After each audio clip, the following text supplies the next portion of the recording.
It's interesting when you become aware of your senses. And is that an attempted way of sounding aloof at the same time profound, Sandeep? Tell me about it, you fucker. Why do you have to do that? Anyhow, welcome to another episode of the podcast. I'm SoapyRao, and it's very good to be here. But I genuinely was thinking, sorry, that's my neighbor's wife barking. If you can pick up that noise, I apologize. I've changed my setup, so there's, with every new setup, comes a little bit of advantage and a little bit of disadvantage. The advantage here is that I am sitting in my little corner talking to you. The disadvantage is you can hear a lot of people barking. Now, that leads me to this thought I had the other day. We are a society that focuses a lot on sight, the sense of sight, and a lot of the stuff around entertainment, around what we consume is based on sight. I think it's the sense that drives the world. And I'm going to make the statement at the risk of sounding insensitive, but I think people who are blind have it harder than people who are deaf. Now, it's not a blanket statement, of course. It's from case to case, but I think it is hard, of course. I'm not taking away. It's just that it's less hard. The reason why is because we don't have as many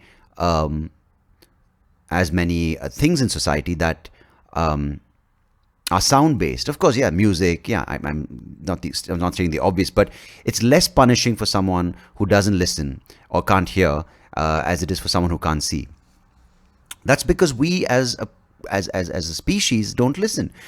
We've forgotten how to use the sense of hearing as well. Now, again, everything in this is in context, right? It's not a blanket statement that all humans are deaf bastards. No, it's the fact that we are so caught up in our own heads. There's so much noise, and if you pay attention to this, you realize that there's noise in your head.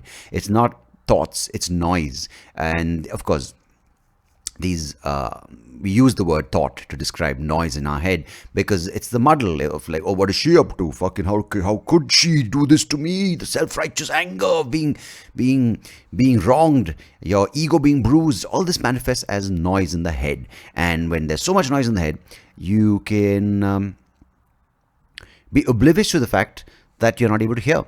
You can, and I use these words loosely, right? I mean, the inability to hear is a form of deafness. I'm not talking about the physical physical ear not being able to hear. That, of course, is a physical problem, and there are a lot of people who suffer from that, and there are people who need help with that, and I'm not taking away from any of that. But there are some people, just like how you have people who can see, they just are blind. They just come up straight to the gate. Which gate is number 6? And there's a big fucking fat number 6 staring them in the face. So just like that, but more so with hearing, people just don't listen. They don't hear. And both, and I'm using these words independently and together, they're mutual, because you need to listen to hear and you need to hear to listen. Now, you can hear if you have ears, but even if you have ears, it doesn't mean you have listened, right? I don't want to go down this entire sort of spiral, but I was just thinking the other day, if you actually quieten your mind, which some people say meditation helps you do, you can actually hear a lot better than you can see. Like, what I mean by that is the distance or the reach of your ears, your hearing is way more vast than sight, because sight is line of sight, like what you can see, of course, is what you can see. But you can hear beyond what you can see, is what I'm trying to say. If you let your ears do the seeing or the hearing for you and let them throw their vast web of whatever vibrations, because vibrations, someone be like, light travels faster than sound. What is that about to say? Yeah, man, I get it. But what I'm trying to say is, if you're in the dark, blindfolded, trust me, you can manage if you can tune your ears to pick. I'm trying to say ears, it's automatic Indian default. You can tune your ears to listen. Because for years, we've been taught as Indians to say ears. I got a earring. I got an earring. I got a earring. So, yeah. Do your calendars mark the years that go by? So I'm making a conscious effort. And this is where the Indian education in me comes out. Sometimes I'm like flowing smoothly in my in my rhetoric, that's not even the right word, whatever, in my diatribe, in my rant, I have to try so hard to get the words right. And then I'm like, but in the ear, it's just... Anyhow, but think about it. If you silence your mind, you are able to throw the web of the vastness of your hearing out there, and you can pick up on it. And it doesn't happen overnight. I mean, I'm nowhere close to it. But the other day I picked up on a pattern of crows communicating with each other. I just thought it was one annoying crow next to me going, ah, ah. But I realized there were 10 other crows who were far away, who were communicating in this network of crow kind of 5G tower systems. I heard the farthest crow going, oh, and then a few seconds later, my crow was like, oh, and I was like, ooh, these crows are communicating. Never, ever acknowledge that joke. It was horrible. But it's amazing what you can pick up on when you cast your ears out there into the ether of sound and vibrations. It's quite fucking fantastic. Hey, I have a thought. I mean, besides the other ones I've had. But there's this whole thing, right? And I don't know, let me do it in this as well. Fuck it. I was going to say, should I do it for another episode? I think I'll do it now. See, there's a thing. I hope I'm recording. Oh, fuck, that would have been embarrassing. Anyhow, by the way, I've got a great guest coming up later on, as you might have come to expect. Her name is Arushi Poddar, as the name of the episode suggests. She's fantastic. She's done a lot of work in theatre, worked with children, special needs. She's worked with animal rescue, wildlife animal rescue. You know all about it if you read the description. But of course, more importantly, you should listen to her. She's genuinely lovely human being doing great work. So that comes up in just a bit. But here's my theory. If you observe societies which are advanced, so we automatically go to America or the white societies, right? Maybe in addition to them, Japan, Korea, South Korea, Singapore. But what happens is there is a reason these societies are where they are, because of course a certain amount of advancement, progress, hard work, cultural assimilation, which attracts some of the best talent from the world. And as a result, all these fuckers end up there going, hey, yeah, I fucking work at Yale. I'm at the stratifacting telescope, analyzing Malumela. And everyone's like, wow, amazing. But what happens is there's a lot of migration that ends up in these countries attracting the best talent from the world. In the case of America, in the case of the UK, in the case of Australia, not so much. Anyway, yeah. And Singapore, right? And Japan. I don't know Japan.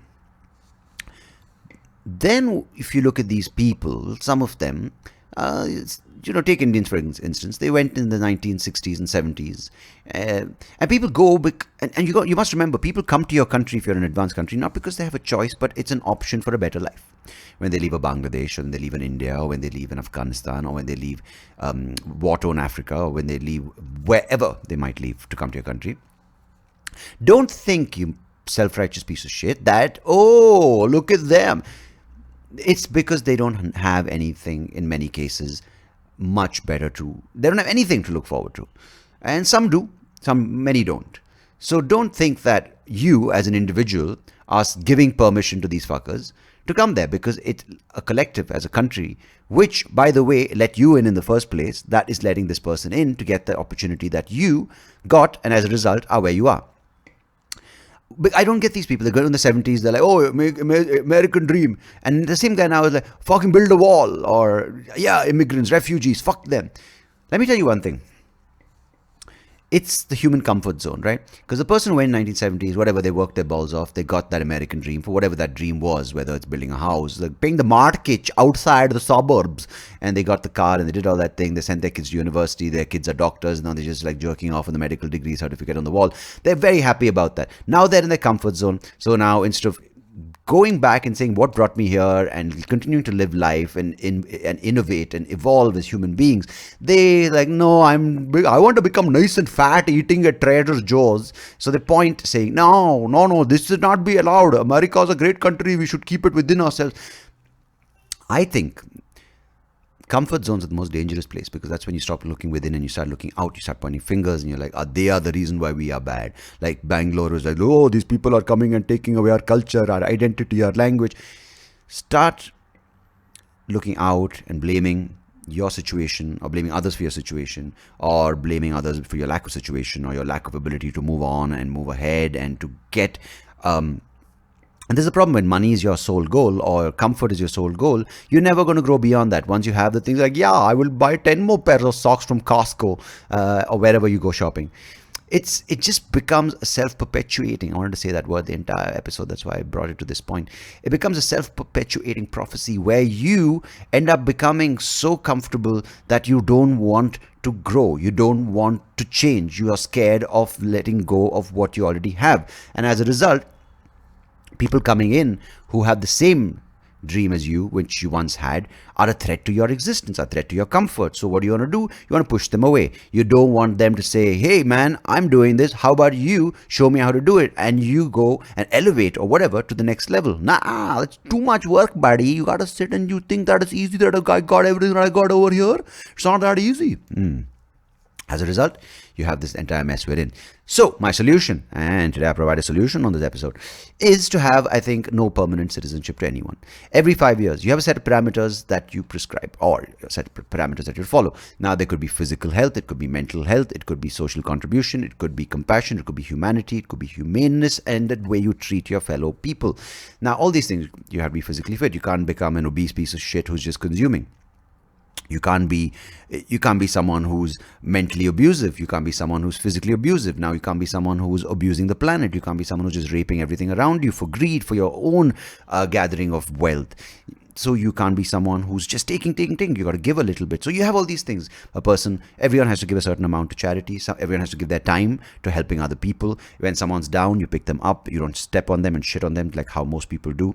You kind of are aware of people's mental situations. So not when you are riding high, you make sure that you bring people up with you, don't drag them down. When you are down, you know that someone else is going to bring you up. When you're physical, you make sure there's some physical kind of effort that you're making, you're working, you're fitter, then you are just not sedentary all the time. So all these things. And if you are at the end of the 5 years, you have an evaluation and you're like, okay, cool, you can stay on for 5 more years. But if you are one of these pieces of shit who's just like bloody nonsense, people, immigrants taking out with you, so know what it's like to come back. So you come back to the back of the queue and then you again file for entry and realize what it is like for people who don't have anything trying to come there, make a life. How's my system? Good now? Very good. Just wanted to get that off my chest. I don't know if I did justice to it, but it was actually something that popped in my head when I was sleeping. I thought it was one of those good thoughts to share with you. I wanted to make it a premise. Maybe I will still make it a premise which I can use on stage in a funny way, but this was the raw form that you get, and I hope that you've come to expect nothing but raw, honest thoughts from me on the SoapyRao show. On that note, I'm going to hand it over to SoapyRao. That sounded so weird. Who's going to... who basically I had a lovely conversation with Arushi Poddar. You'll get to know her. You'll get to know all about the work she's done and that she continues to do. Fantastic human being, as I said. And over to that part of the show, which is on the other side. Of course, as always, do tell your friends. I hope you're well. I hope you like the podcast. Do share it and whatever you got to do with it, press the buttons, make it happen. If you're listening right now, you've done what you have to do. So thank you, appreciate it. I hope you're well. Goodbye, God bless. See you on the other side. Till next time, cheers.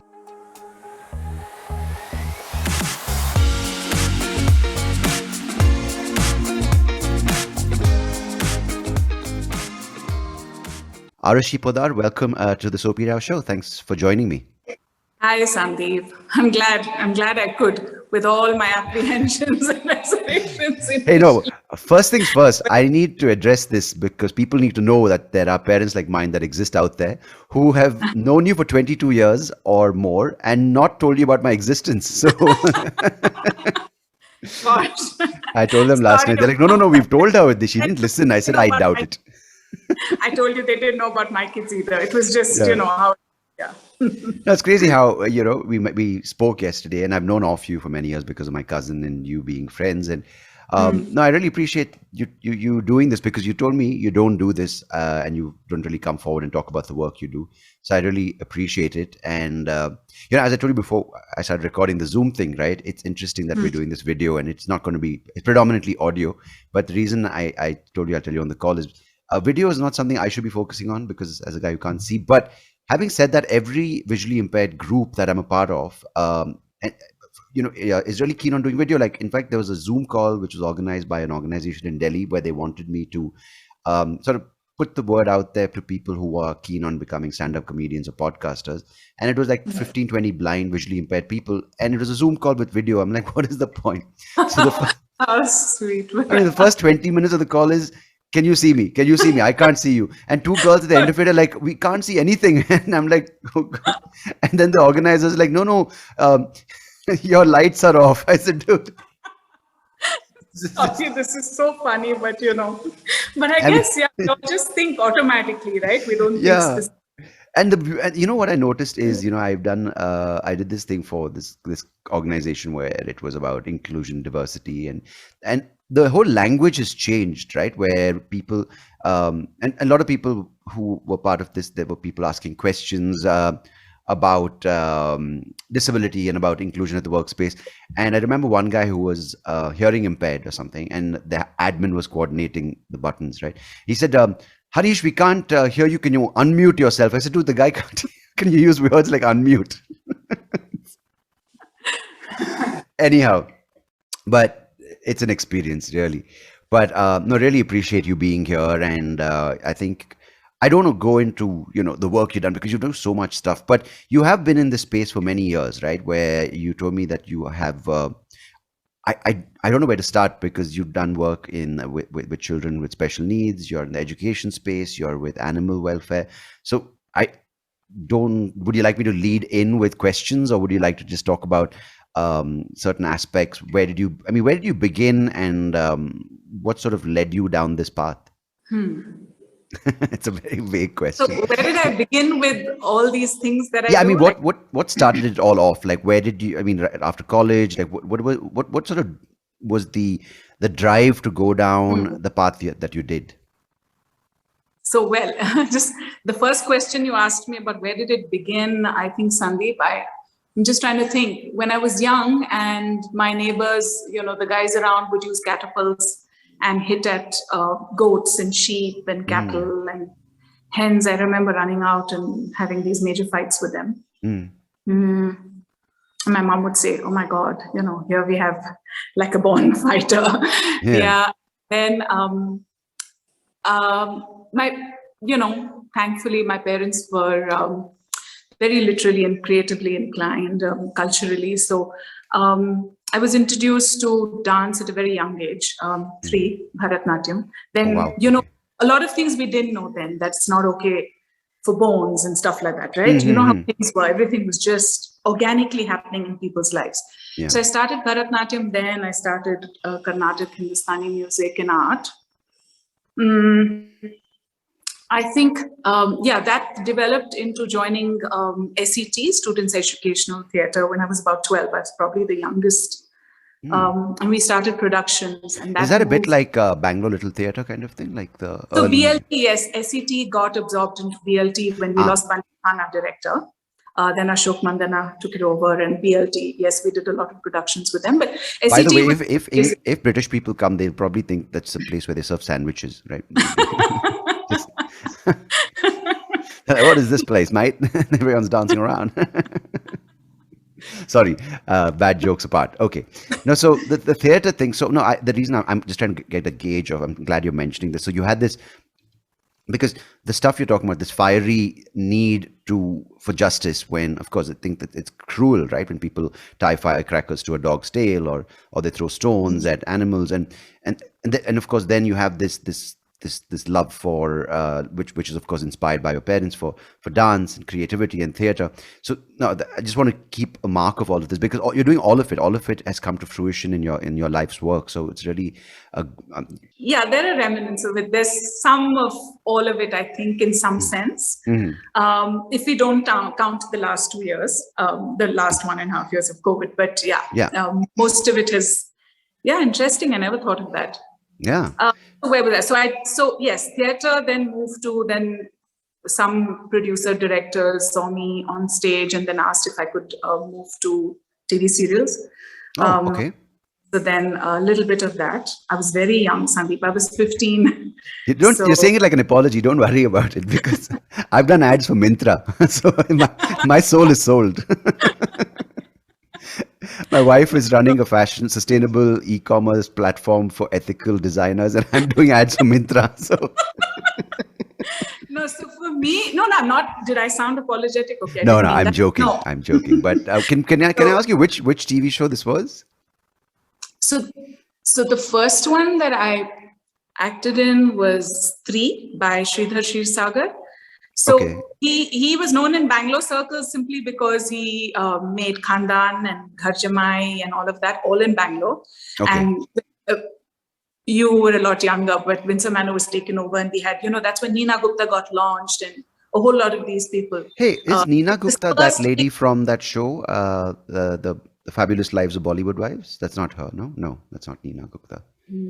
I doubt it. I haven't seen, but I doubt it. Yeah. You must watch that Fabulous Lives of Bollywood Wives. It's Is my that favorite the one? Netflix. No. I think my kids did show me a snippet, and we were doing some us time, and they were like, okay, so we've spent the night laughing. Do you want to laugh too? And so I saw snippets of it, but everyone's really hated on it, right? Like, oh, it's these pretentious Bollywood women. I'm like, you know what? That's what they know, and they're being honest about it. And I loved it. It's way better than. so too. Yeah. It's really good. They're like sorry. So I don't think that's Neena Gupta. It may be someone else. Okay. No, but I remember the Windsor Manor being used for another movie back in the day by Kamala Hassan, Pushpaka Viman. Pushpaka. That was a silent film. Yes, with Amla. Yeah, that was No, so this same guy, Sridhar, then they must have seen me on stage, and then he asked for me to act in Stree. Stree was 13 episodes, each episode dedicated to some woman achiever. Okay. This was Ivam Piljain. Yes, she did amazing stuff with the Toda tribe. Oh, okay. Luckily for me, I didn't get her name. What's her name? Sorry. Ivam Piljain. So I was to play the younger Ivam Piljain till she moved on and did these major things. So so it was shot amidst the Toda tribes in Uti and stuff like that. That was my first, and then moved on to do a couple, and then I moved on. He asked me when I finished graduation, and I was actually going to join Sophia's Bombay, but then different things happened, and I got married, of course, much later. But he asked me to join him as assistant director. So then we made a couple of serials, again, all shot in Bangalore. And then he took ill, and then I got married, so that part ended. So the theater bit and what I teach kids comes from there. So I'm going backwards. I've never thought like this, Sandeep, but it's interesting. I'm enjoying this. It's, the other day I was interviewing a girl, a lady for this, and she said, sorry, is this a podcast or is this therapy? And I said, you can take it for whatever it's worth. It's just that it's free therapy, so don't worry about it. I love that, because after chatting with you and you're just feeling this connection, when I started off, very apprehensive, I was just thinking it'll probably be an introspective thing, and that's what it's turned out. Yeah. So coming back to my counseling and all the other things that I do, where it's like. Okay, I think just to put things in perspective, because I think it just helps the people listening as well. Can you just list off the things? And I don't want you to feel awkward about it, because I think you're doing amazing work. Can you just list off the things that you are involved in? So it just gives us sort of context to go forward. Okay. So I work with animals, predominantly through the organization that I work with. It's Urban Wildlife. We rescue and rehabilitate and all of that. And then what about People for Animals? Were you involved in that? That is the Urban Wildlife. Yeah. Okay. So okay. 4 of us founded it about 20. We've completed 25 years. It's at NDD. Wow. Okay. So. Okay. Some great work is happening there. Amazing team of people. So that Urban goes Wildlife. on. Is that Bangalore specific, or is that pan India? Right? No, it's so PFA that's People for Animals is pan India. Okay. It was started by Maneka Gandhi. Yes. Right. Okay. No, that So was. we are autonomous here. So we do our stuff. We do stretch our limits to a little outside Bangalore when there's a need.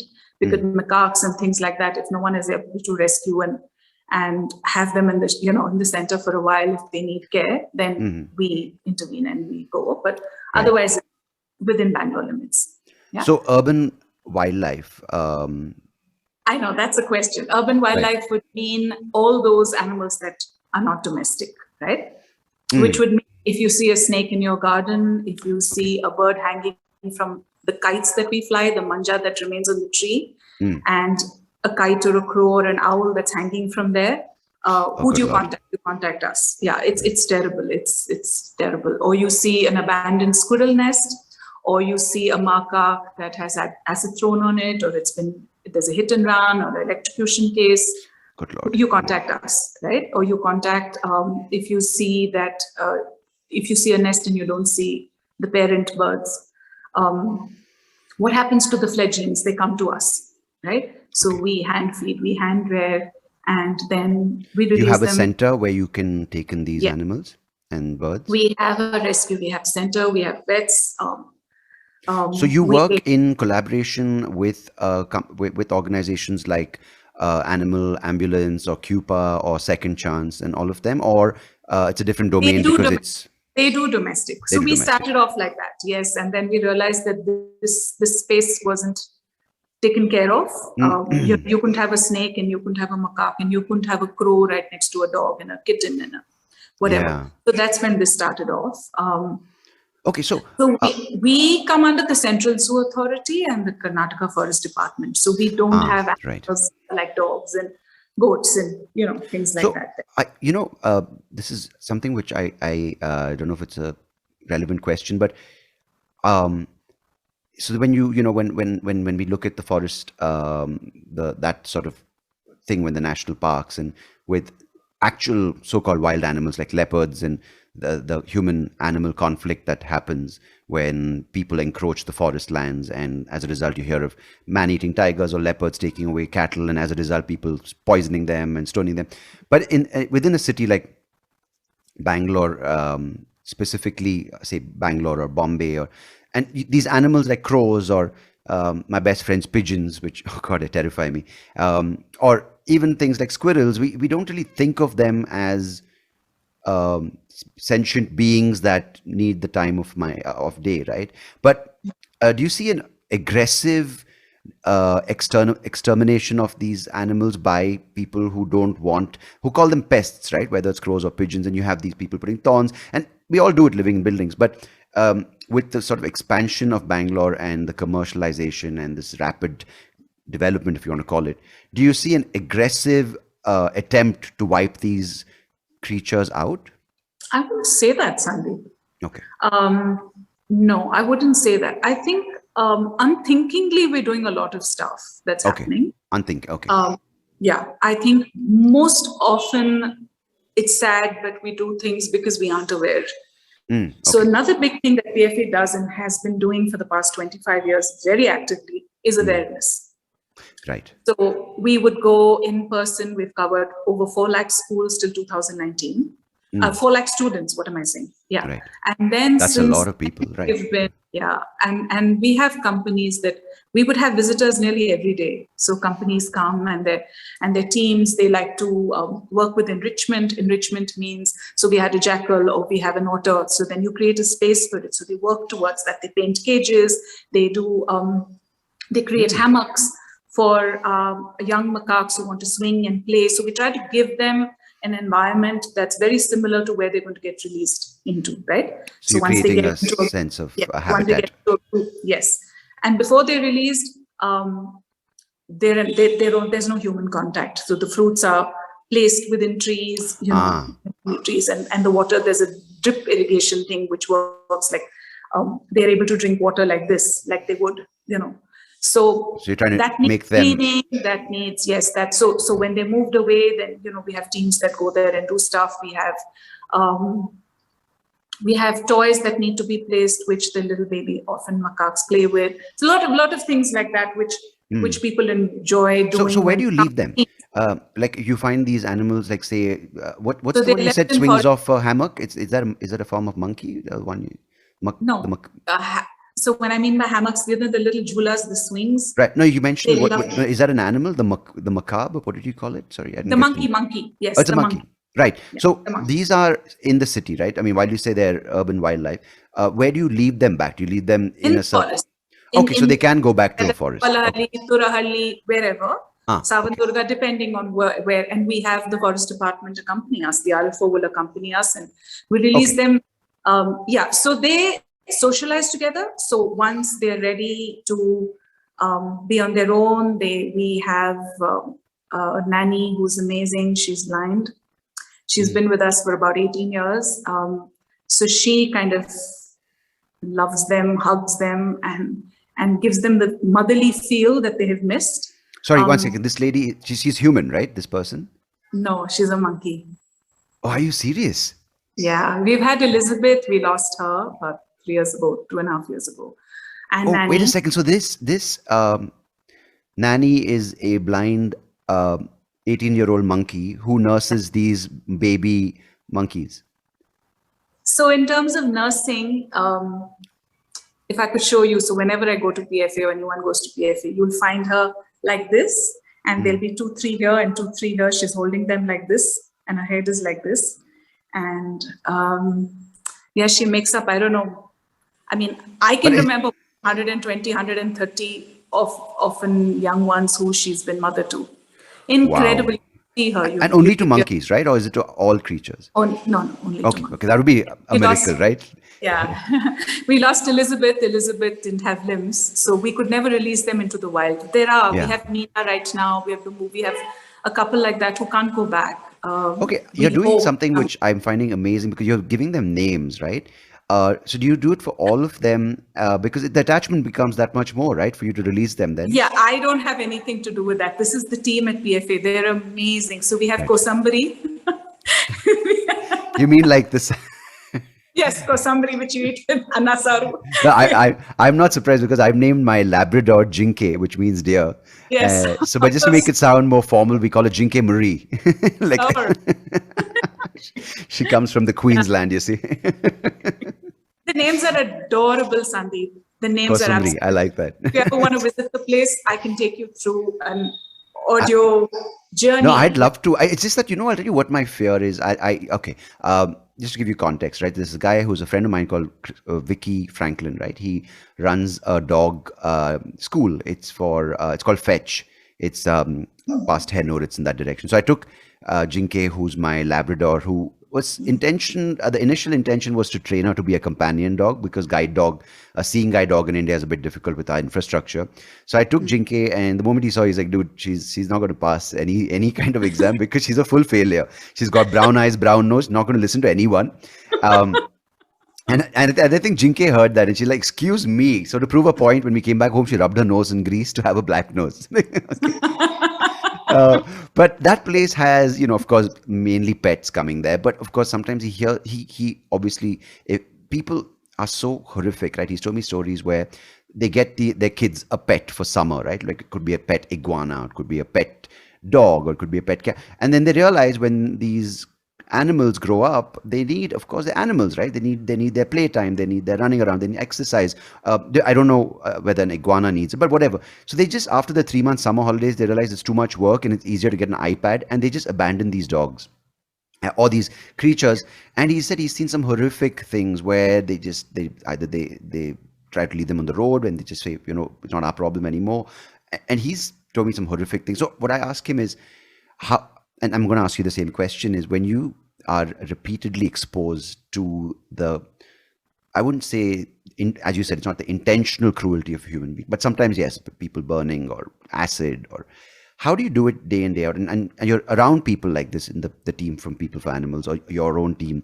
How do you keep up the resilience? How do you keep up that courage? How do you keep up your own strength, right? Because it must be heartbreaking at times.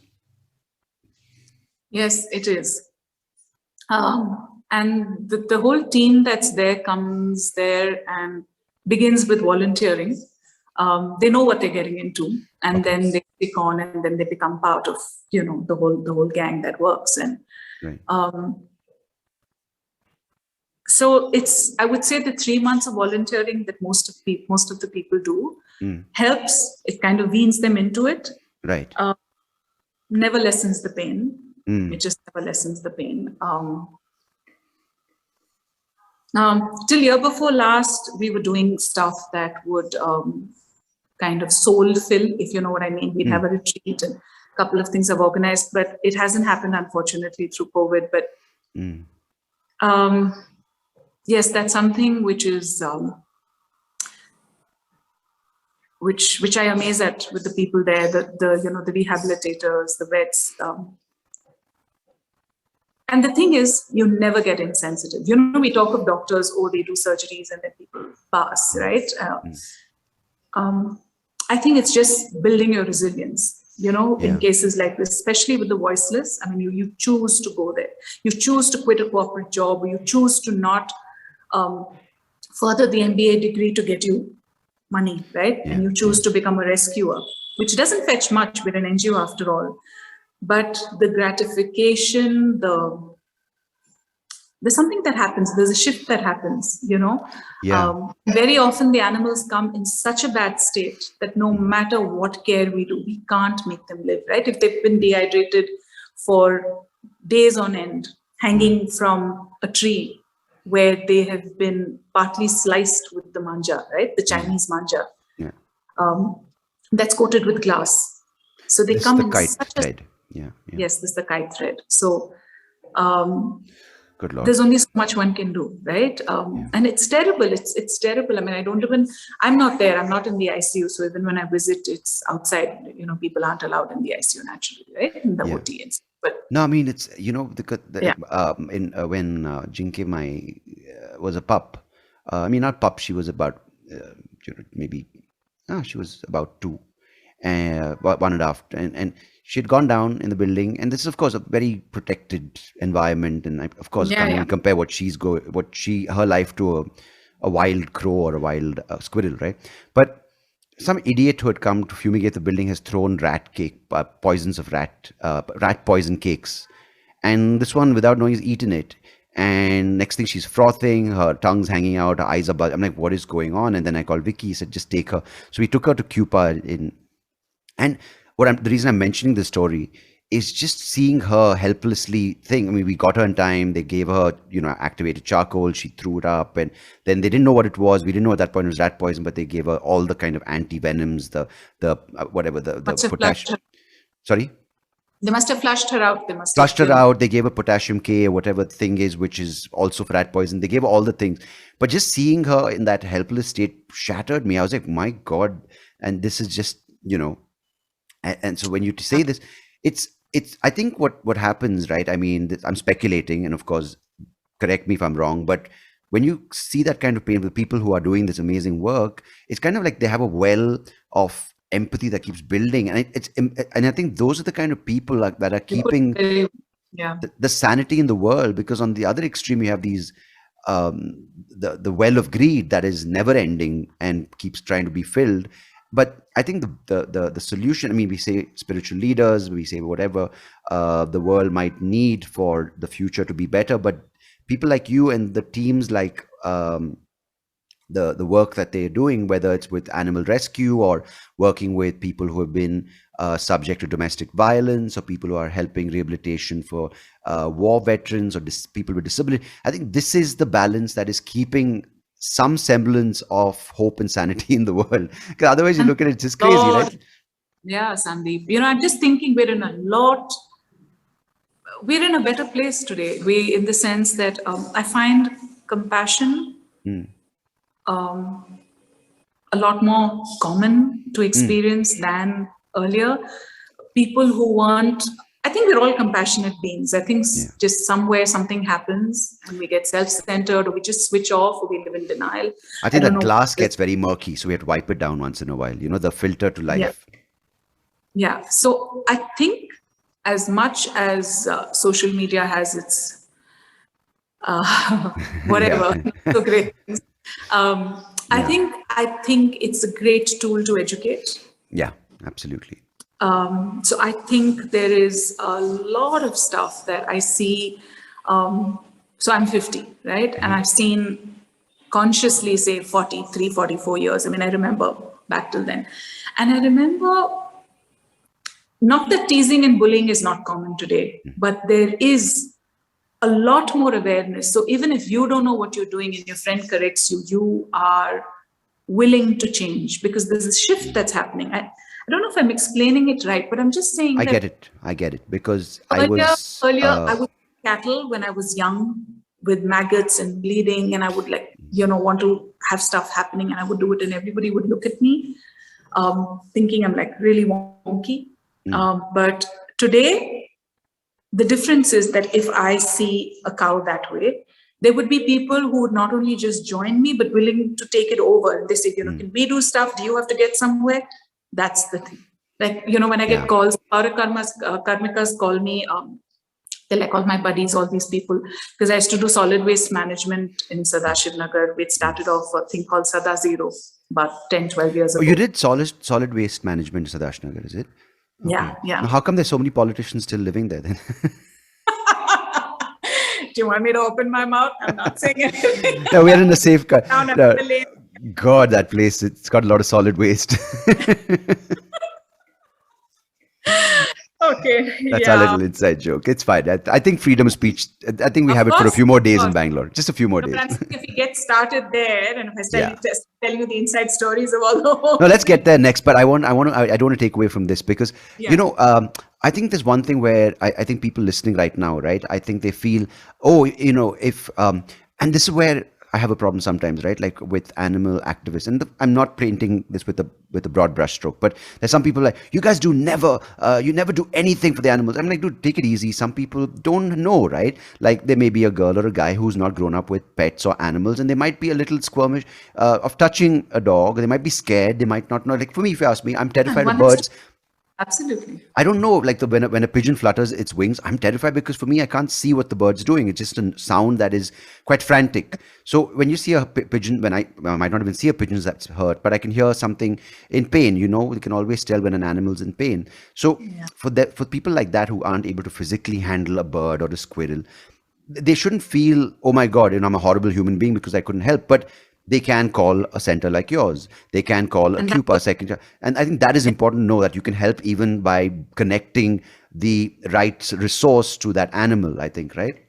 That is happening. It's amazing how people who are not animal people, like people I know, go all out of their way. Which is amazing. Sure, they also call to check. So we also give feedback. We constantly call. We share videos of the progress of the bird or the animal or whatever. Yeah. And then we also share release videos. So they see the progress. So if they haven't heard for a bit, sure enough, most of them call back to find out. They donate generously. See, whatever. This is as important. Sandeep, few things I must share when we started this rescue work. I remember the guys would come back with a pumpkin. They'd come back with a little rice. They'd come back with stuff in kind, which would move me no end, even till yesterday, day before, I think there was a crowd collection. So one manja case and 570 rupees was collected from the crowd. People went around gathering, you take your hat around in that sense. And I do that for my comedy shows, by the way. So it's not alien or thought for me. It's just that I don't have a crowd. It's like two people. I'm like, here's my hat. And usually they take it and walk away. Go on. No, I'm joking. But no, that's such a simple yet generous gesture, right? Of a crowd. And you convert it. When you come and see the work we do, you convert it. So yeah. No, absolutely. I was coming back to the difference. Earlier, I would be doing the maggot treatment and the vet handling and keeping the cow all by myself, right? But today, I find that, as I was saying, these Karmikas call, I get regular calls. Amma, Kaveri Theatre Atra, there's a dog somewhere there, or whatever. I mean, thanks to them, most of the dogs, the three-leggeds and they all have their special stuff around. All the dogs outside my house, it's called the Kutte Wali Gali for a lot of people who don't want to. Oh, are you that person who every neighbor's like, she's the one who feeds them?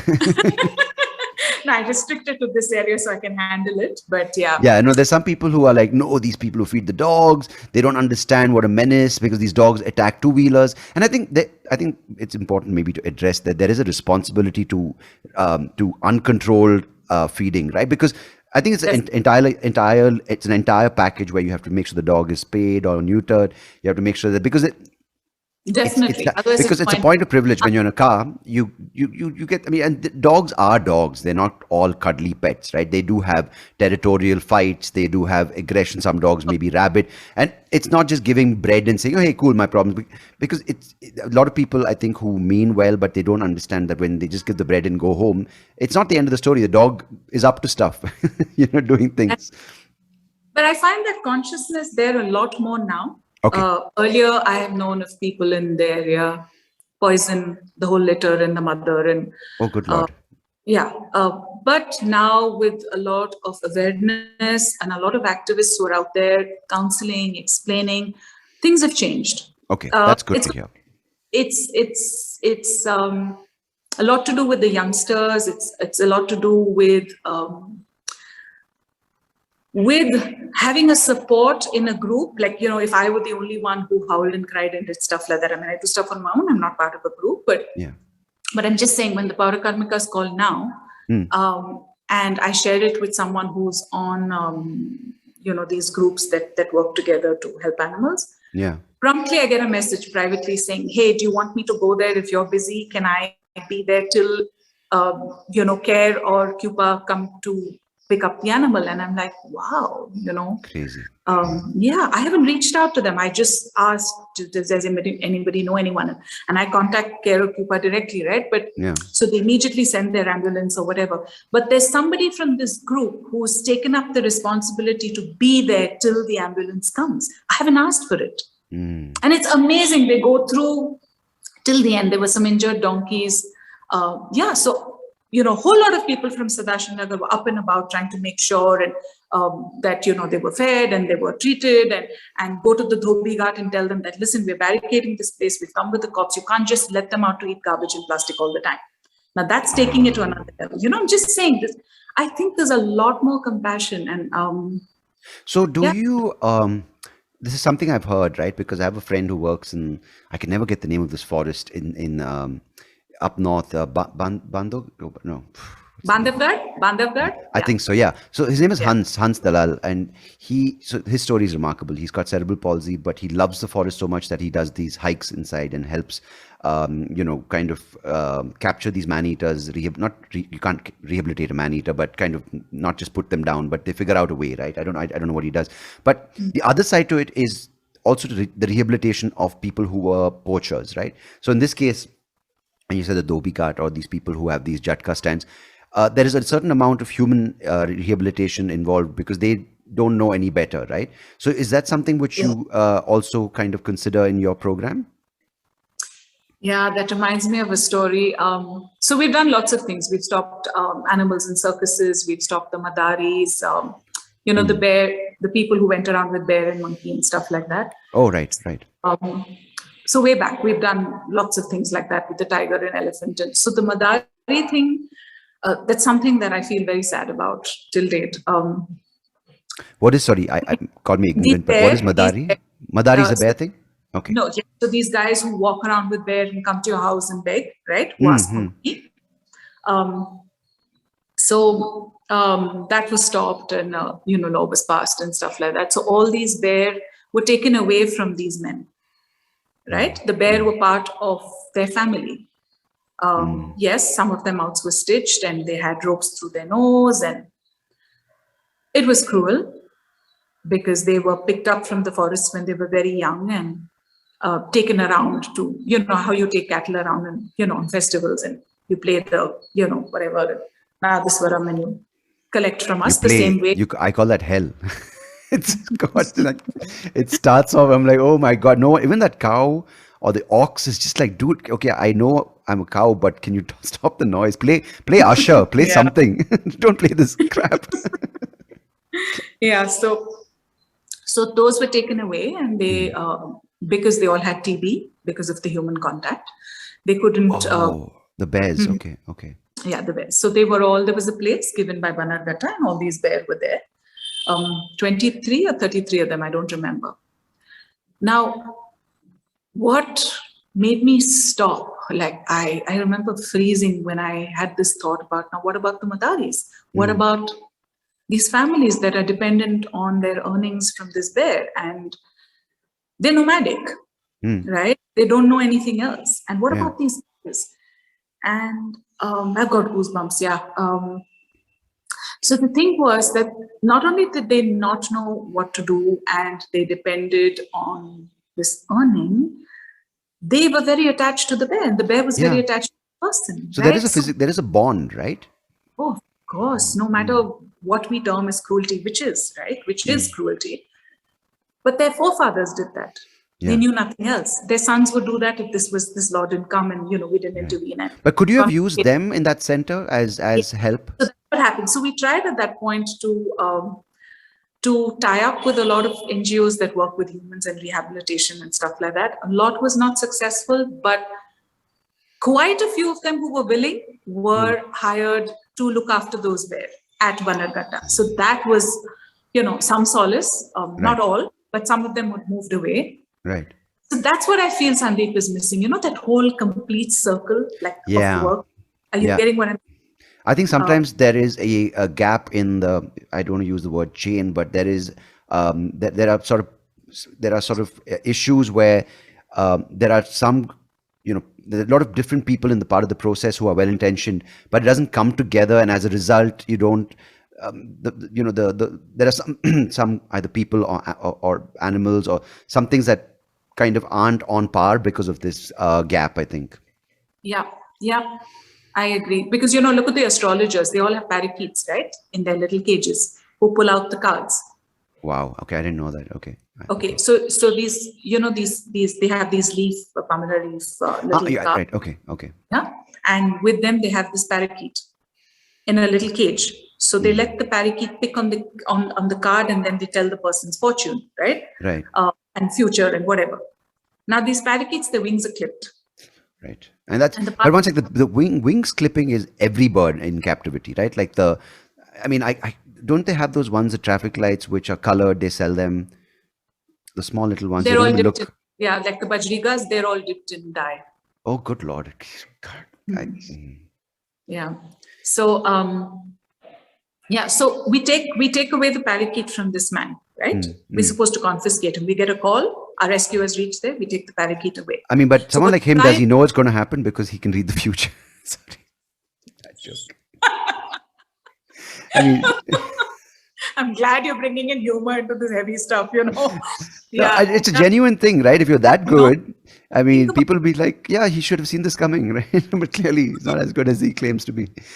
So if you see an astrologer with his parakeet, then you know he's the right one because he's predicted the future and he's done some preventive stuff. Yeah. So anyway, what does he do? Yeah. What does he do? Counseling him. I mean, our guys speak to him. They explain to him that this is not okay. You can get caught, whatever. So that's where they're confiscating it. It's illegal because it's an indigenous species. It's not an exotic bird. You can't have it. It's supposed to be free wildlife of India, right? But the thing is, what after that? What after that? If he's going to go back and get another parakeet, if he is not rehabilitated, and if he's not taught to do something else which he's willing to do and can be good at and earn. Right.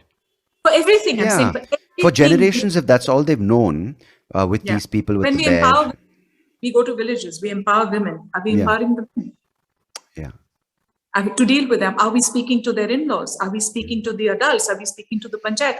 A lot of it, yes, we do. A lot of groups look at things holistically, but I'm just saying there's a lot of learning, there's a lot of evolving we need to do in the way we go about stuff. Yeah. I'm just thinking, So no, it's tremendous. It's such a tremendous task because it's not unidimensional, right? It's not about just taking that. I mean, when you say there's the kite thread, which is hurt, God forbid, a kite, because that'd just be horrible coincidence. But then it's not just that one instance, right? It's the God forbid a kite meaning? No, if the thread which is used to fly a kite goes and hurts a kite, which is the bird. Well, they hurt the kite the most. We get several calls a day for kites. Several calls. Right. So what I'm trying to say is that's one aspect of it. But now there are other things that these threads themselves are being made by kids or being made by people, which is they're inhaling glass powder. Now, if you take away that thread, which hurts kites, I'm trying to say the story, it doesn't end and begin at one point, right?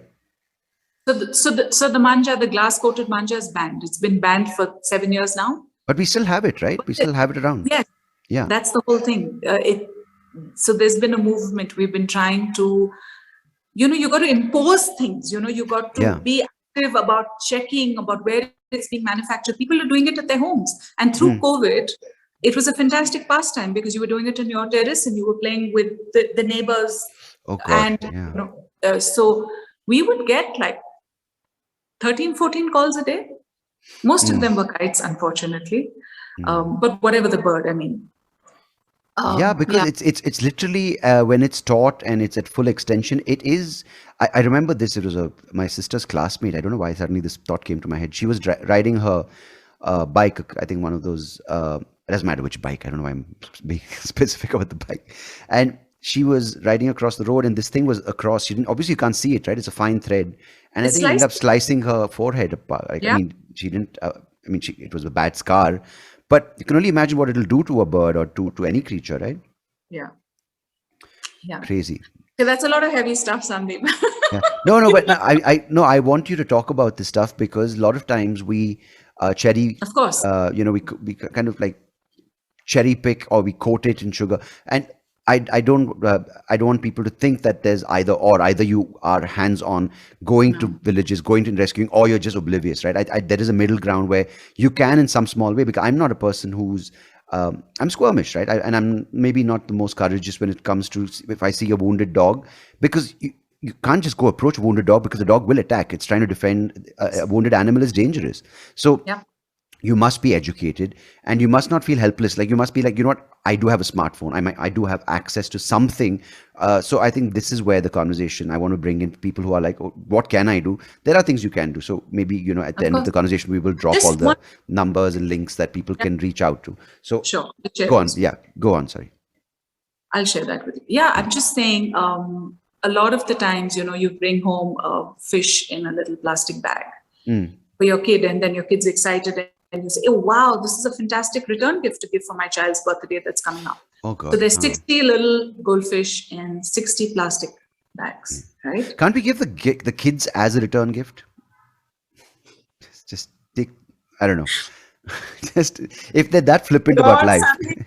If they're that flippant, I have 2 kids, just take one. I don't know, makes sense. Now that's cruel. Yeah, because I think compassion just knows no bounds, right? I mean, if I had a roti... No, I'm doing this purely as a joke. I mean, that's how ludicrous my thing was. Like, if you're that flippant about life. Yeah. I get this thing. I think life is all about balances. And, so if I were a heady animal activist, I would want to give that roti to the dog, saying the dog will not find a way to get a roti. And I would not give the hungry child who's also there. But I can't get myself to do that. I would divide it, I think. Yeah. And I think that's sometimes what happens, right? You're getting biscuits for the dogs. And sadly, in our country, there are humans living in more squalid conditions than some pets.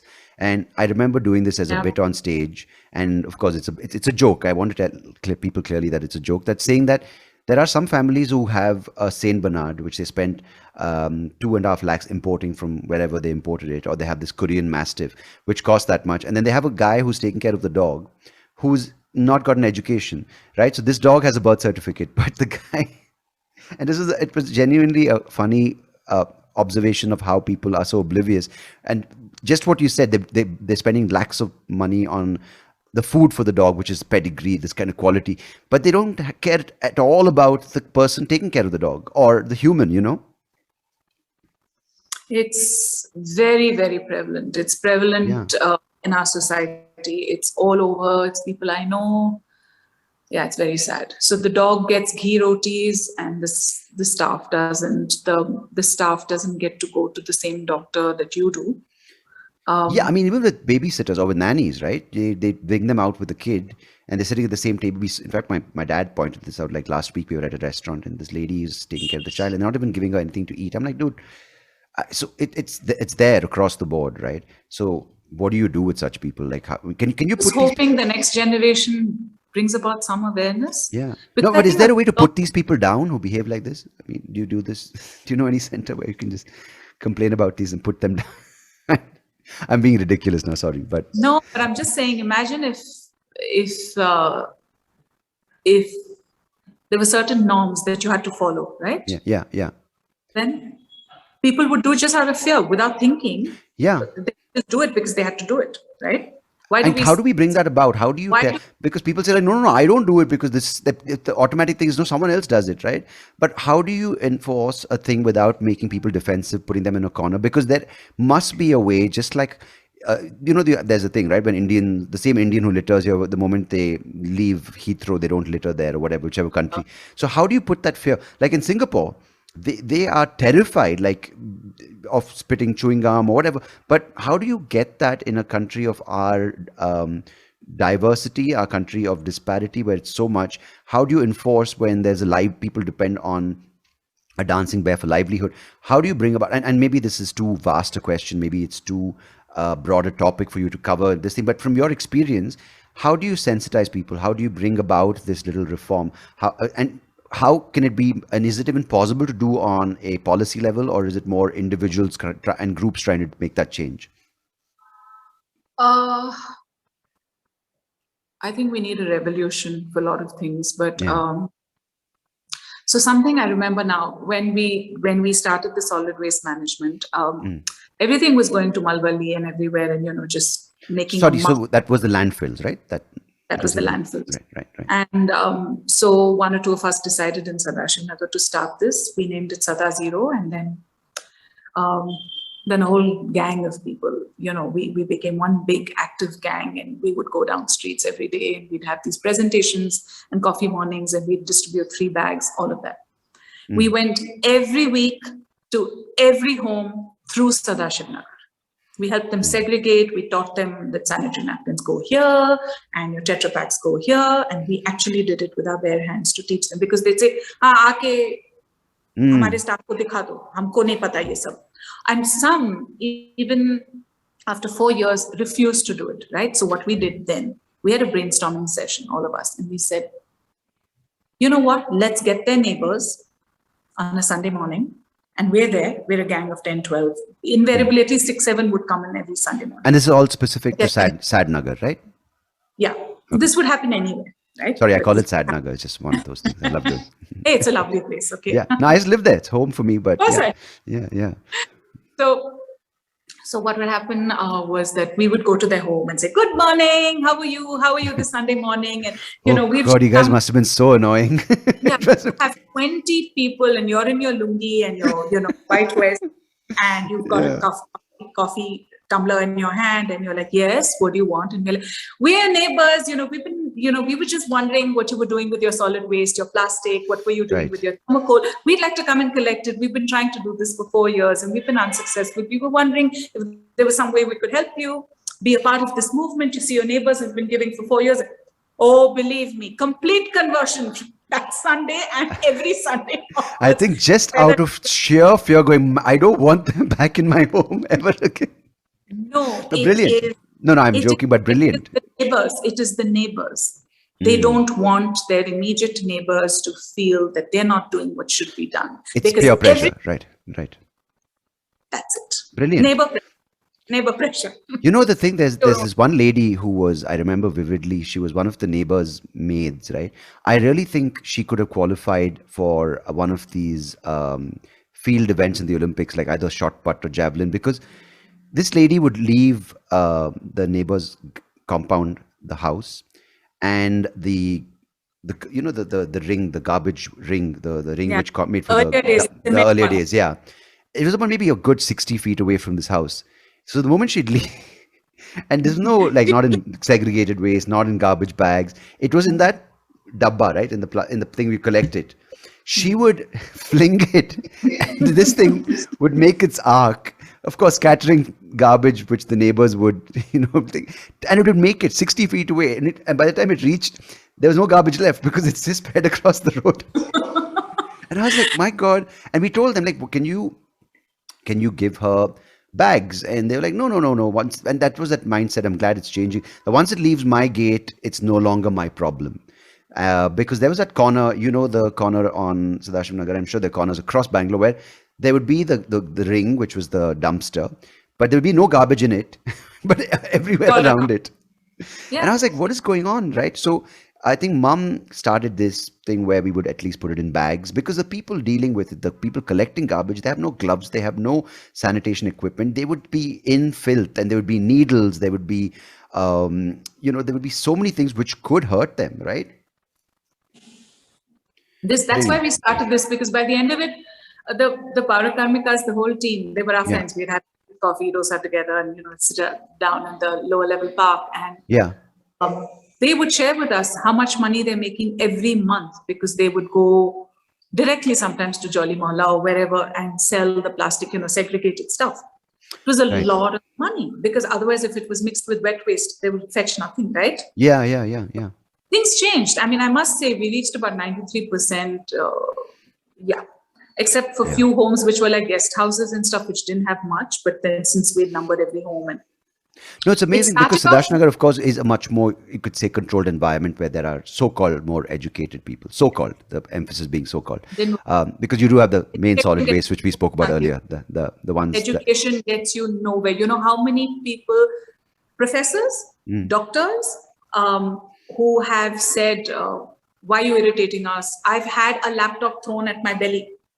My God. This is for you, and rolled up newspaper tied with a rubber band and say, "Here, you," as if I'm going to sell this and feed my family. So many homes we've had being cross-questioned, we've been shouted at from, the first floor.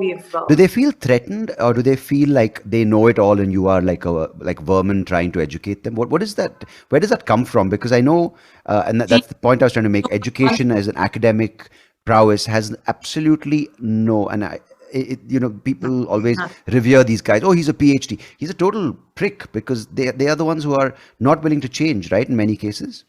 I'll give you a few examples since we're at this. We had an old gentleman. He was 83, 84 years old. Mm-hmm. He softly comes and whispers over there was myself and a friend, and he whispers over and he says, "Can you talk to my son and daughter-in-law? See, my wife and me were staying here for very long. You see, for a few months we've done. Now they have come, they've returned from abroad. They don't see it returned from abroad, and they don't see the need, and they get angry because I have two bins in every place." Oh, and these are the so-called people who did the green bins, red bins in the US or in the UK, wherever they went to. Yeah. I never could get that. I could just never get that. So he's asking us to speak to the children, his son and daughter-in-law. We did that. They wanted to know how much they have to pay for the bags. We said the bags are free. We replaced them free. They have laminated names, photographs in Kannada, Hindi, English. So even your staff at home, if you're not doing it yourself, knows that this goes into this and that goes into that, right? Yeah. And we would further segregate, and then Parakarmikas further segregate. So don't worry about it. Just start doing it in whatever way you can. We will come and pick it up. You just have to hang it at your gate. We will not disturb you. We don't ring bells. But it was such a struggle in spite of that, Sandeep. It was it's scary. I feel bad for that father, because, and this I'm digressing a bit from the way, but like a lot of these people whose kids leave and then they just come back because we're back in India, it's home, and they leave. They want to come back to a country which they treated like a dumpster, right? They ate their ice cream wrapper and throw it on the ground. They're like, "Oh, it feels so good to be back home." I'm like, "Oh, is that what you do in your home?" kind of thing, right? But the way they even treat their parents is so demeaning, right? They're like, no, you are worth nothing now. I've come back from foreign. I've got great stock in Microsoft or whichever goddamn company they work for. No offense to Microsoft, but they typically happen to be these kind of people with this attitude. And there are a lot of homes like that with the older folks are staying by themselves. I don't think you don't have assisted living or retirement homes where these people can, and when I say these, I mean the older people can live with dignity. And in fact, these people, like, they see them as a burden. They're like, "Oh, now I want my inheritance," and they literally treat their, and I've heard this from first-hand experience, right, where people are treated like total crap, because these kids now realize that if they aren't seen as responsible kids who love their parents, at least they don't do it, they're just seen doing it. People talk, and Indians worried about image, right? But it's terrible that it's happening. I think some incorrigible. They're not even concerned with that. Even if that were a driving force for them to be just decent human beings, right? I don't think that even exists for them. Yeah. No, I think they're so, I don't know. I don't have a word for them. They think they're cruel. Yeah. Yeah. No, and I'm sure you've heard of stories like this. You can't do it to your parents. And if only each of those people realize that what they're doing unto their parents, their children are watching. Yeah, but these people are the same ones, and this is what gets me, Arushi, is that these are the same ones who will sit across the table or in a boardroom or in some stupid diversity inclusion meeting and say, I read Michelle Obama's book where she talked. I'm like, shut the fuck up. What are you talking about? You have your parents sleeping in filth and you're talking about this, and this is the hypocrisy and the double standards that gets me. I'm like, you have no business sitting on the panel of your diversity inclusion committee at your company when you are not looking after your own parents and giving them dignity, giving them a life which they struggle to give you. I'm just thinking, a lot of cases that I hear, see, our antennas go up when there's something when there's a bit of news that has to do with us. Yeah. That's when we pick it up and it stays with us. Yeah. Right. And then we want to talk about it, like as if it like conceals what we're actually doing. Most often you see people in glass houses like to throw stones at others. Yeah.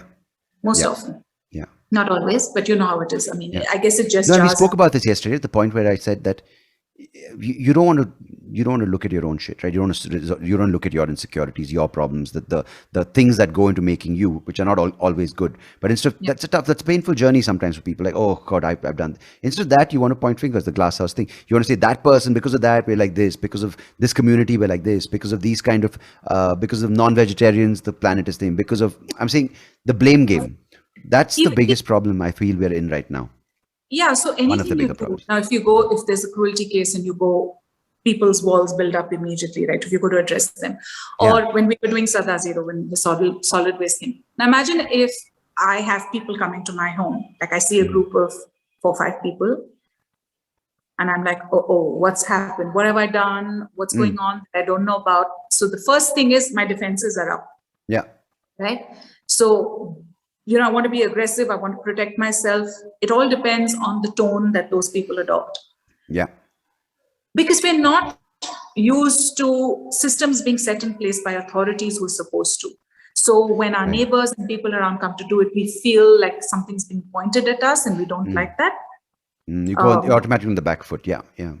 So I think that will change because people are now out there reading things which maybe their circles wouldn't have told them about or discussed. People are on WhatsApp groups where different opinions are being shared. I really think that helps. I found homophobic people. 3 years ago, people who are highly homophobic aren't aggressively homophobic. Because it turns out they're gay. You notice that? Sandeep, not that. It's true. Some of those people, they're just like, oh, those people and all. And next thing you find out 20 years later, like, what happened to that guy? He's like, dude, he's actually, it turned out that he's gay. And they're like, okay. That could be. I never thought of that, but that could be. Yeah. I mean, sometimes they go to the opposite thing, right? Because they're hurting so much. Because of they are scared how the family perceive them, if they are gay, or how their friends will reject them. So they're like, you know what, the best way is to be macho, to hate on gay people or hate on bully disabled people, because they want to be. And I feel so bad for them because it's a social conditioning of masculinity has to be represented in a certain way. You go to the gym, you have big muscles, you drive big cars, you make fun of people who limp or in a wheelchair, or you make fun of people who are different from you. Those are the ones. Yeah, this whole macho thing is... Yeah, those are the ones who are the most sensitive and they're hurting inside. And just put it out there that, you don't need to do it. And I think that's why sometimes the most amazing people are the ones who are okay with the vulnerability, whether it's people with disabilities, people who've seen adversity, people who've seen loss. They're the ones going, you know what? There's no need to put up this front of this fake bravado or this... It's there even with girls. It's not just males. No, of course, both genders. All genders. I'll share one thing. I was doing a workshop. So because I do therapeutic theater, I don't do performance-based theater. I want to get to that now because, you do so many things. We've already spoken a lot about one aspect of your work, but can we... Travel. So this example I want to share at this point, I might forget. So I was doing this with a group of about 22 youngsters who were about 21 at that age. Yeah, they were about 21. And it was identity, gender, and violence. Identity, gender, and violence. Okay. Right. And we had again 23 days. Yeah, 23 days in which we were to do the workshop morning to evening. Very intense. And then culminate it in a performance. This is therapeutic theatre. Okay. So yeah, so I was invited by an organization. I mean, I was invited by an institute which does art and design. Okay. And children chose to do what they wanted to. So I had these 22 kids who were 21, and we had 23 days to culminate it in a performance which was going to be open to the public. Okay. And it was an identity, gender, and violence. So I'm not going into identity and gender. I'm going to get to the point where I remember this, right? So when we're sitting around in a circle and I said, we're going to do violence, 2 hours, 3 hours passed. I remember it was a Thursday, and nobody claimed they had ever experienced any kind of violence in their life, right? Okay. 22 kids. And they've lived for 21 years. That's quite a good And I number of started years. to speak to them. And I said certain things in a certain way. And I said, what did you feel? And I said something nice to the next person. And I said,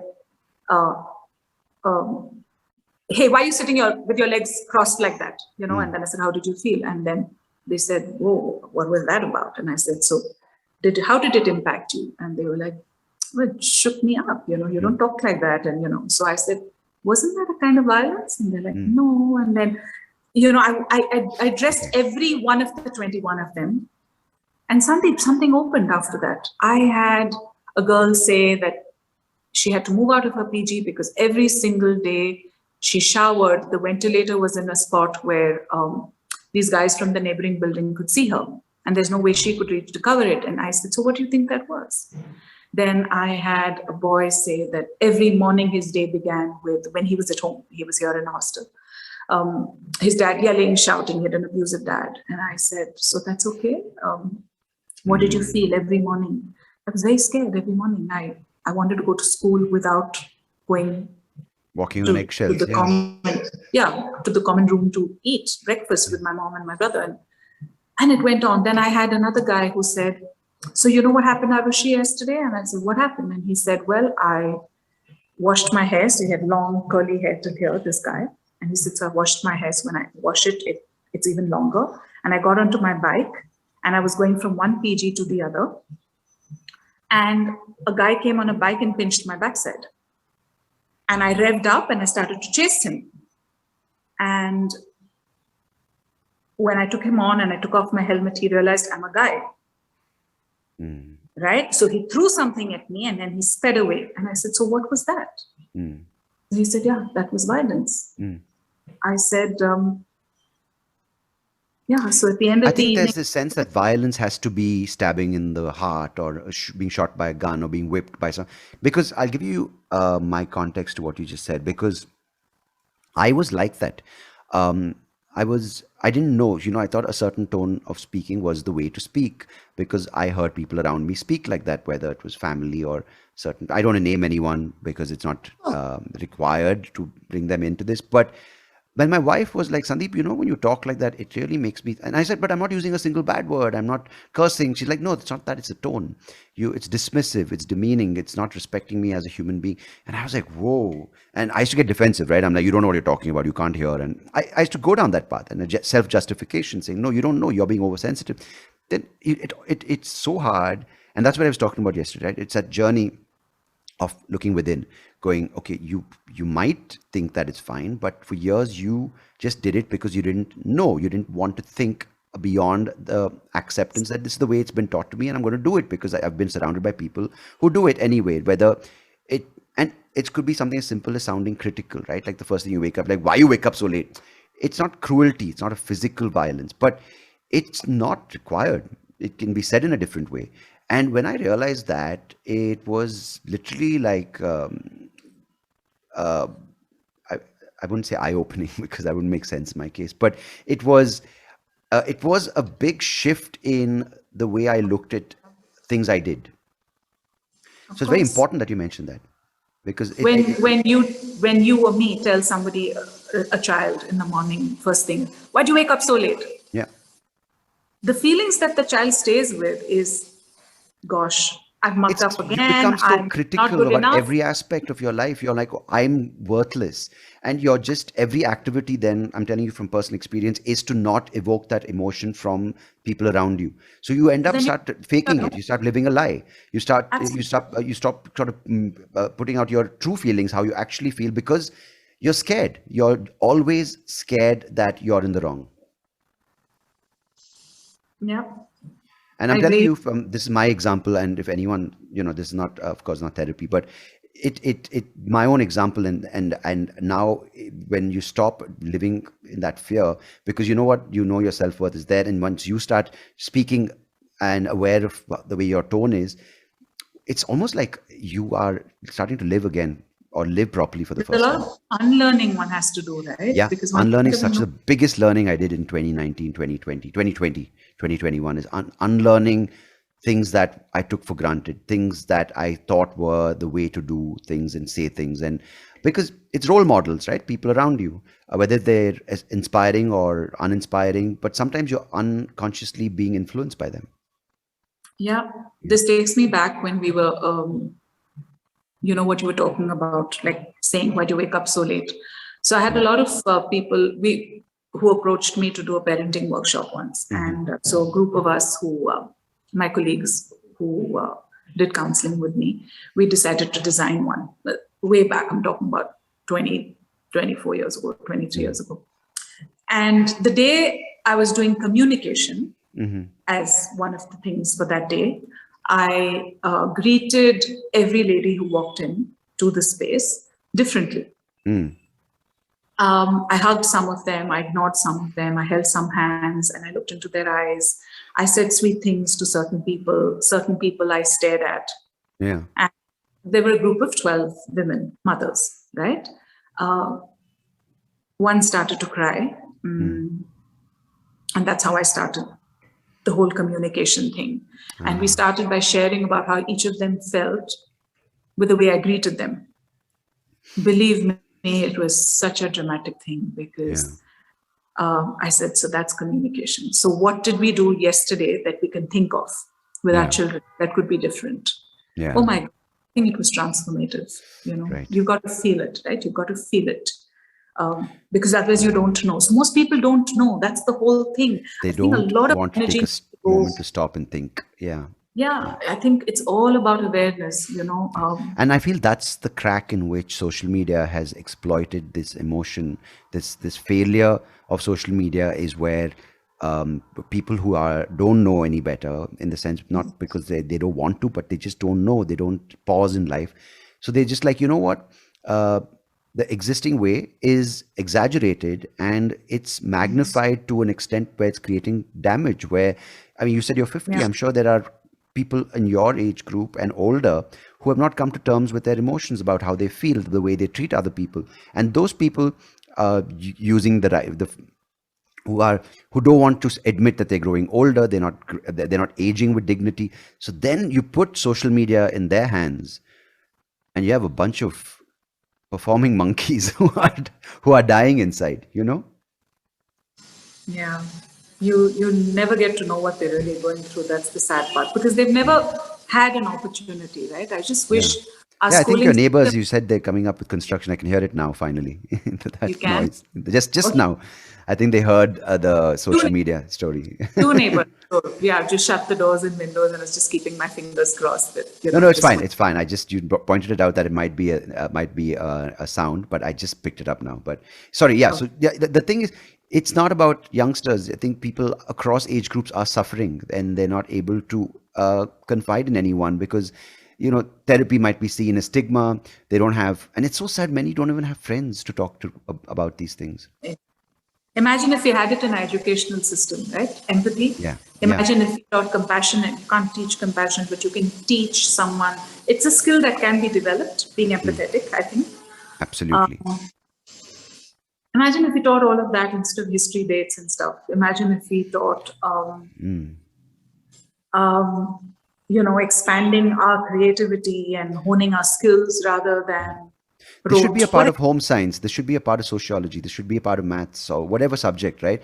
It's all about achievement. The subject that gets you the quickest job is the one which is picked by most students. But, I told you about this when we spoke on the phone yesterday, but disability was always about brush it under the carpet, right? Now it's all about, inclusion. But there's a middle ground. It's about balance again. It's not just about accepting without understanding. It's about, I opened the door for a thing. You have to be sensitive, of course, but it's also about this being sensitive to yourself, right? About being aware that you also are a human being and you can't just unnecessarily use the right words. Say, I use PC culture, I use PC words, I'm such a good human being, and I posted about this dog. None of that matters if you're not feeling it and doing it for the right reasons because you want to, Yeah, it's a lot driven by what people think of us and how they want to say and show out there. And yeah, you can't push a wheelchair person in front of 100 people and the moment no one's looking, topple them down a staircase. Right? That's not the way things work. Yeah, but I'm just hopeful. I'm just saying, even if people begin by doing things unthinkingly and without really having their heart in it, it just might convert them. It's a good start. I think it's good to at least, rather than not doing anything at all. I think it's good. Just because you've woken up to seeing this crow hanging from this branch and you can't deal with it, not because you want to save the crow, you call PFA. Yeah. And then you see them handling it beautifully, and you see that it's taken them 3 hours to go up that 120 feet to get to rescue the crow because you've seen it from your 8th floor, whatever. Then you see the gentle care, and then you say, so what is this organization about? And then our people share stuff, and then they say, we want to come and visit before we give a donation. Yeah. Believe me, the visit is transformational. Even what the rescuers do, what they've been through. I can't even imagine how much. So that person from the 8th floor who woke up just saying, I don't want to deal with this site. Yeah. Has changed by the evening, I think. At least they're not, for a kid who sees this or hears the story where someone does so much and it involves so much effort and care to rescue, in their heads, just a stupid crow, but they're doing it. Even if that means the next day the kid doesn't throw a stone again, that's huge, right? I think it's huge. Yeah. That's why we're doing these webinars. We're spending a lot of energy. We reach out to schools where we're doing these online webinars. We have modules about ecosystems, about human-animal conflict, about stuff like that. Schools reach out to us. We do it free of cost. The kids are loving it. They learn a lot. And we love it. We have a team, so we work towards this, create this stuff. Yeah. So, because I think the most far-reaching difference you can make is through creating awareness. I think that's well said. Baby steps, anything, and any small little gesture of good is important. It shouldn't just be big wins like, I saved 30,000 tigers. No, even if it's like, as you said, I don't like that pigeon being, whatever, being in pain outside. I don't like the noise of that. I don't like the noise of the slaughterhouse around me. It's for whatever selfish reason. If the outcome is good, I think it's great. It's better than not doing anything. I've changed. I mean, I was different earlier. I would want to just go and throttle somebody who was whipping a dog. Yeah. Then kids, and I said it's unsafe because I don't want to. Hey, by the way, on that front, I use a cane now, a walking stick, because I was terrified at what people like, oh my God, what's wrong with him? Is he disabled? Yeah. But now I do use it for the past 7 years, and it's amazing because it parts crowds like Moses in the Red Sea, right? There was an incident in the airport when the airline guy was helping me, and an old lady came in my way. He's like, "Madam, can't you tell there's a visually impaired person? I've never seen a 90-year-old run faster out of my way." It wasn't my intention, but I was like, "Dude, take it easy. She's also old." I mean, I was being this thing. But I mean, it's amazing that I mentioned the cane for that. There is a cane which is amazing. It's a stun gun cane. It's a hidden cane. It's a cane with a hidden stun gun. So I will buy you that in case you see someone throttling a dog or hurting a dog. That's I'll gift it to you. So, yeah. Thanks, Sandeep. Thank you for not to use on the dog, to use on the person, not on the dog. No, so I'm telling you how I've changed. Right. I think you just grow. You grow with your own experiences, right? Yeah. So what I do now, and I see a lot of cruelty, what I would term cruelty, if you hit a dog for no reason or for a reason you have no business to do it. Yeah. I agree on that point. But the way I go about it is different. So Monday. Today is what, Friday? Yeah, just 4-5 days. Yeah.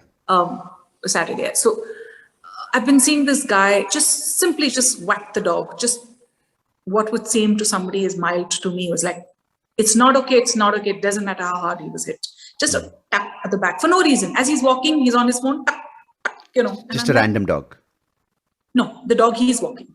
Right. So his argument would be like, what's your problem? It's my dog, right? Yeah. Oh, I've been through all of that. So right? earlier, yell, and I would like want to, But now, over the past 20, 25 years, I have noticed that there are other ways to deal with it.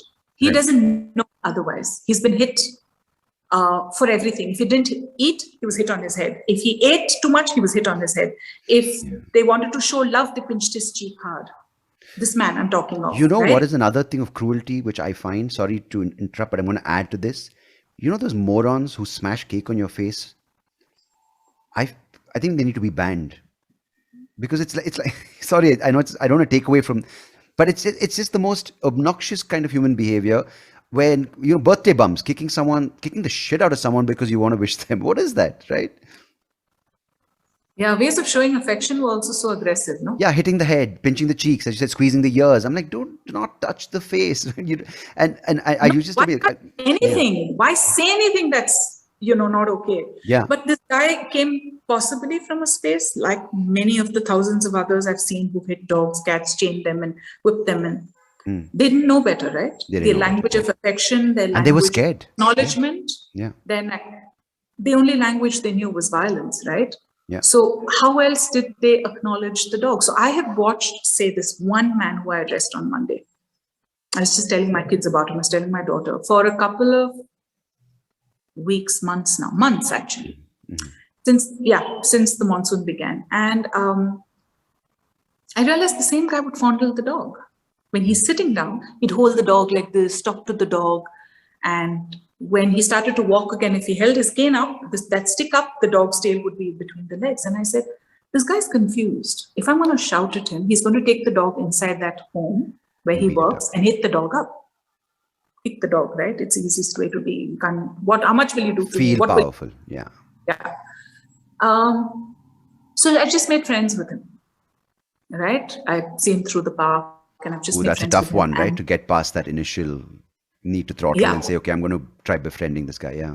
Yeah. And so I'm just going to tell him, aapko bahut baar dekha hai, because he seems a North Indian, and I'm just going to ask why, what I've seen him whimper, you love him so much. Maybe that language would work, and it's worked in the past. I mean, I'm just saying because this is a recent thing that now we'll address next week, because now we've started smiling at each other, right? Right. He's with me and I've sort of waved. I mean, I've just not waved at him, but we acknowledge each other's presence. So it's easier for me to address it. Yeah. And I never really hit the dog that the dog would yelp, but even that behavior is not acceptable, but he doesn't know. This takes me to another story. Do we have time, Sandeep? I have no clue what time it is. Don't worry about it. It's okay. If you're hungry, let me know. I can swiggy something over to you. But I just want to, gosh, we really shot over. Listen, I better stop. But at one story I want to say. When I was doing my counseling, I told you yesterday, there's no time limit on this. Just chill. No worries. We'll wind up after the story. Okay. So when I was doing my counseling, this was my diploma, and I had these amazing, after my degree, I had these amazing facilitators. Tempton was one of the amazing people. And I remember him telling us the story. Yeah. When we spoke of, okay, I won't get into all of that. Okay. So he went and addressed a large industrial home, and I won't mention names here, very large industrial home. And he spoke to all the workers in the industry, and he talked to them about physical abuse. He talked to them about violence against their wives, right? Right. And when he asked them, if there were about 1,500 of them, most of them put their hands up and said that they would physically abuse their wives. What? Yeah. So he told me this story, No, 1 second. That they admitted it, that they physically abused their wives. Yeah, because it was a forum such that, when he would talk, he spent the whole day with them and stuff. Okay. Very forward thinking. No, I'm shocked, but that they admitted it because I did it. Because it was norm. Everybody did it. It was a norm. That's what I'm trying to get at, Sandeep. Aapne nashta khaya, uta mari dira. Right. Mari din, yaar. That's it, right? So I hit my wife. Right. So the following day, he told them to do some stuff, right? The following day, they all came back. And hold your breath. You know what most of them voluntarily said? They said, we didn't hit our wives last night. And most of our wives said, have you stopped loving us? What? Yep. It's another kind of fucked up Says conditioning. a lot, doesn't it? Yeah. So such a bad kind of conditioning. It connects to most of the things we spoke of in just these last few minutes, right? Absolutely. They don't know. I mean, they know, but they don't know any. Dog. Yeah. No, I mean, in fact, sometimes if, I have heard stories where if there's a guy, there's a lady or a guy in an abusive relationship and someone tries to intervene, like say they're at a restaurant, the lady more often not, because it's usually the lady, at least in most stories than not, it's the lady, and she will defend her husband saying, no, it's my fault, that's why he's angry with me. And I've read this in stories and also heard physical examples of this where they will defend the guy who's abusing them. Yep. And it's happened in my family. Like I know some, I mean, I don't give names, but I'm sure we can talk about it later. Like for 10 years, this girl was with this guy, and at a point, he said, I'm so sick of hitting you. I want you to hit yourself because you're not worth being touched by me, the piece of shit. And then she didn't complain to the cops saying, no, it's okay. He's learned his lesson. I mean, they're no longer together, but it's crazy, right? Yeah. But yeah. And they won't complain. I mean, it takes a lot. I mean, she's out of it, which is the biggest thing. And I'm not going to pretend that, how can she not do it? Because I don't know what hell she went through, and it's not right for me to speculate. But when she said that to me, I was like, my God, the way human beings can manipulate others and how beings can be manipulated by others. It's crazy, right? These ladies saying that not being hit means that he doesn't love me is crazy. I mean, across the board, this is just an example, but yeah. But what's amazing is that the balance. There are people like you, people in your team, and people you work with who are doing great work. So I want that to be the sort of point that people also remember. And I want to thank, on behalf of everyone listening, and from my end, really appreciate you taking the time, Arushi. And thanks for doing this episode. Thanks for sharing your story, because I know you're not the kind of person to come out and talk about this openly. So I really, really appreciate that. And also really appreciate the fact that you acknowledge my existence now after 22 years. Come on, you're really right. Yes. No, but thank you. And can you just tell people where they can? I'll put it down in the written description, but maybe a phone number they can reach out to in case they see an animal in distress, or maybe the website. I'll share a whole list with you for dog, cat, cow, everything, not just for wildlife, because most often the sad thing is people don't know. And if you could share that, it would be great. That would be brilliant, because if you could tell me the things, the organization names, the numbers, I'll list that down. I will share all the details with you. Brilliant. Also for your therapeutic theatre, all the things you do, if you could share all of the work, because I think people would love to reach out to you, and it's such a powerful case that you make. Thank you. Really respect the work and appreciate the work you're doing. Thank you, Sandeep. Thanks. I loved this session. I mean, it's so cathartic, actually. It's free. I know, I heard that in the beginning.